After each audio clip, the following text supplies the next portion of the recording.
nagugutom yung mga bata, naligo na lang sa ulan. Hindi na nila mapigilan yung ulan, kaya naligo na lang sila. Hoy, wag kayo lulublob! Naligo na lang sila sa ulan dahil ginugutom, wala silang mabilihang tinapay. Lahat nakasarado dahil baha. Inilipas na lang nila yung oras nila sa pagliligo sa ulan.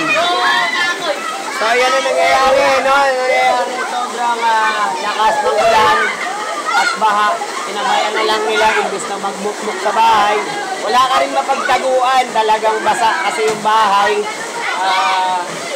Wala rin. So ang ginawa ng mga bata, nagpaulan na lang sila kasi nga wala naman silang mapagtaguan eh. Baha ang loob ng bahay. Ayan, pinabayan na lang nila. Hoy, wag kang lumublob! Ayan. So ayan, no? Nagpabasa na lang silang lahat sa ulan, no?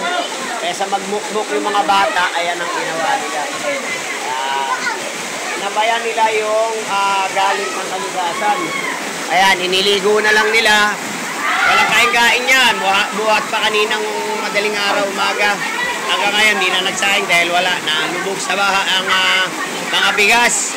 Nalubog sa baha ang tangke. Wala na, no?